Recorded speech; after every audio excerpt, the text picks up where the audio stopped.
సమాజంలో ఉన్నటువంటి ఎంతోమందికి సొంత స్థలాలు లేక ఇల్లు లేక అద్దె ఇళ్లలో ఉండి ఎన్నో ఇబ్బందులు పడుతున్నారు. చాలా చిన్న పెద్ద అనేటువంటి తారతమ్యం లేకుండా పత్రికా విలేకరులు అంటే అందరూ సమానమైనటువంటి భావన ప్రభుత్వాల్లో ఉండాలి. మరి పెద్ద పత్రికలకు ఇస్తాము, చిన్న పత్రికలు అనేటువంటి భావనని కూడా ప్రభుత్వం చూసివేసి అక్రిడేషన్లు అనేటువంటివి అందరికీ ఇప్పుడు ఆన్లైన్లో వచ్చేటువంటి పత్రికలు ఎక్కువైపోయినాయి. కాబట్టి అందరినీ సమానంగా చూసి అందరికీ అక్రిడేషన్ ఇవ్వాలనేటువంటిది మా ప్రధానమైనటువంటి డిమాండ్. దీనికి తోడు సూర్యాపేట జిల్లాలో హెడ్ క్వార్టర్లో మరి ఏమీ కూడా మరి విలేకరులందరూ కూడా ప్రెస్ క్లబ్ అనేది లేకపోవడం వల్ల టీ స్టాల్ల ముందు లేకపోతే రోడ్ల మీద బండ్లు పెట్టుకొని చెట్ల కింద పుట్టలలో ఉండేటువంటి పరిస్థితి ఉన్నది. అందుకే మేము ఆ భవనాన్ని నిర్మాణం చేయాలనేటువంటి ఉద్దేశంతో ఈ శాంతియుతమైనటువంటి పాదయాత్ర చేపట్టాం. ఈ పాదయాత్రని ప్రభుత్వం గుర్తించి వెంటనే సూర్యాపేట జిల్లా కేంద్రంలో ప్రెస్ క్లబ్ నిర్మాణం కోసం స్థలాన్ని అయినా సరిగా కేటాయిస్తే సరే దాతల సహకారంతో ఎవరితోనే అందరూ ఐక్యంగా ఒక భవనాన్ని నిర్మాణం చేసుకుంటామని ప్రభుత్వం దృష్టికి తీసుకొస్తున్నాం. ఎన్నో ఏళ్ళుగా జర్నలిస్టులు ఇదే వృత్తిలో పనిచేస్తూ ఇక్కడే ఉండిపోతున్నారు. జర్నలిస్టులు తయారు చేసిన నాయకులు కార్యకర్తలు ఎంతో స్థాయిలో ఎదిగిపోతున్నారు. కానీ జర్నలిస్టుల ద్వారా అభివృద్ధి చెందామని కనీసం వెనకకు వెళ్ళి చూసే పరిస్థితుల్లో లేదు. 30 ఏళ్ళుగా ఒక్కొక్క జర్నలిస్టు ఇదే వృత్తిలో ఉంటూ ఇక్కడే అన్ని రకాల సమస్యలతో ఆర్థిక ఇబ్బందులతో ఎదుర్కొంటున్నారు. కానీ నాయకుడు మాత్రం పదవులు రాగానే వారిని పట్టించుకోవడం మానేశాడు. ఇటు ప్రభుత్వాలు కూడా జర్నలిస్టులు అంటే కనీసం ఓటర్లా కూడా గుర్తించే పరిస్థితిలో లేదు. జర్నలిస్టుల కనీస సమస్యలు, పిల్లల చదువులు, కనీసం అక్రిడేషన్ కార్డులు, వాళ్లకు ఇళ్ల పట్టాలు, హెల్త్ కార్డులు అలాంటివి కూడా ఇచ్చే సమయంలో ఎన్నో కొర్రీలు పెడుతూ ఇబ్బందులు గుర్తు చేస్తున్నారు.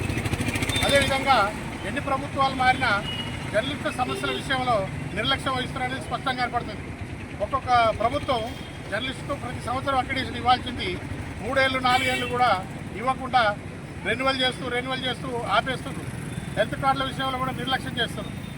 అదేవిధంగా ఇంత పెద్ద సూర్యాపేట పట్టణంలో కనీసం జర్నలిస్టులకు ఒక భవనం లేదు. ప్రెస్ క్లబ్ పేరుతో ఎక్కడ రోడ్ల మీద ప్రెస్ మీట్లు, తర్వాత నాయకుల సమావేశాలు అట్లాంటివి నిర్వహించాల్సిన పరిస్థితి ఏర్పడింది. జర్నలిస్టులంతా ఐక్యంగా ఉండి ఈ ఉద్యమాన్ని ముందుకు తీసుకుపోవాలని అందరూ అనుకుంటున్నాం. దానికి అధికారులు స్పందించి వెంటనే ప్రెస్ క్లబ్ నిర్మాణానికి ముందుకు రావాలని, తర్వాత ప్రతి ఒక్క జర్నలిస్టుకు ఇల్లు లేని జర్నలిస్టులందరికీ ఇళ్ల పట్టాలు ఇచ్చి ఇందిరమ్మ ఇళ్ల ద్వారా ఇల్లు నిర్మించాలి. తర్వాత హెల్త్ కార్డులు, ఇప్పటికే జర్నలిస్టులకు ఉన్న సమస్యలతో ఎంతో మందికి షుగరు, బీపీలు, రకరకాల జబ్బులతో అనేక ఇబ్బందులు ఎదుర్కొంటున్నారు. వారు కనీసం హాస్పిటల్కి వెళ్తే పట్టించుకునే పరిస్థితులు లేదు. వారి కోసం ప్రభుత్వం వెంటనే హెల్త్ కార్డులు మంజూరు చేయాలి, అక్రిడేషన్లు వెంటనే ఇవ్వాలి. ప్రతి సంవత్సరం రెన్యువల్ చేయడమే కాకుండా కొత్త కార్డు ఇస్తుండాలి.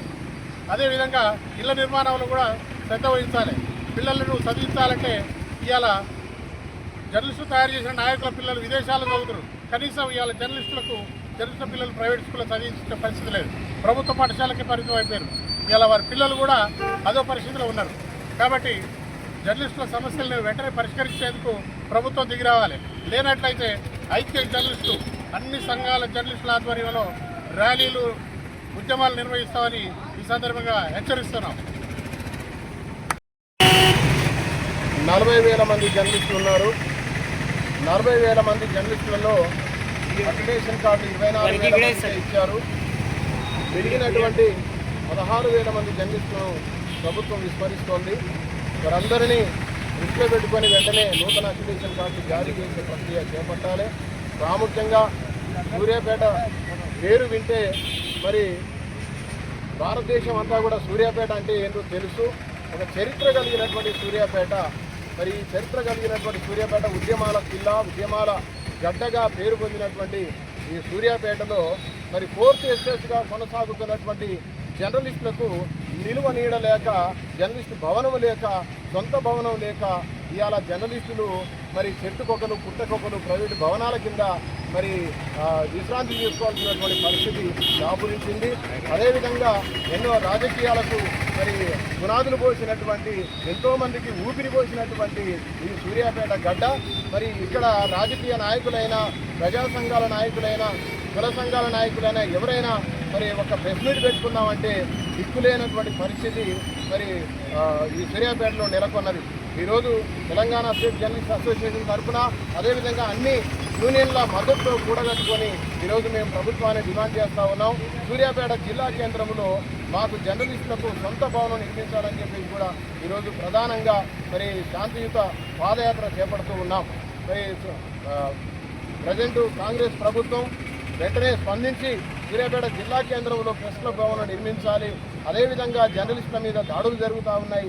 జర్నలిస్టులు మరి కథనాలు రాస్తే వాళ్ళు మరి ఎవరైతే ఆ కథనాలకు కారకులై ఉన్నారో మరి అటువంటి వాళ్ళు దాడులు చేస్తూ ఉన్నారు. దాడులు జరగకుండా జర్నలిస్టులకు సెక్యూరిటీ ఇవ్వాలి, పోలీసు భరోసా కార్డులు ఇవ్వాలి, హెల్త్ కార్డులు ఇవ్వాలి, అక్రిడేషన్ కార్డులు ఇవ్వాలి, జర్నలిస్టులకు ఒక గుర్తింపు కార్డులు ఇవ్వాలని చెప్పేసి కూడా గుర్తింపు ఇవ్వాలని చెప్పేసి కూడా ఈరోజు ప్రభుత్వాన్ని మేము డిమాండ్ చేస్తూ ఉన్నాం. సూర్యాపేటలో మరి అన్ని యూనియన్ల సపోర్ట్ తోటి ఈరోజు ఈ పాదయాత్ర చేస్తూ ఉన్నాం. ఇదే విధంగా రాష్ట్ర వ్యాప్తంగా తొందరలోనే ఈ ఉద్యమాన్ని మేము తీసుకుపోతున్నాం. వర్ధిల్లాలి జర్నలిస్టుల ఐక్యత, వర్ధిల్లాలి జర్నలిస్టుల ఐక్యత, వర్ధిల్లాలి జర్నలిస్టుల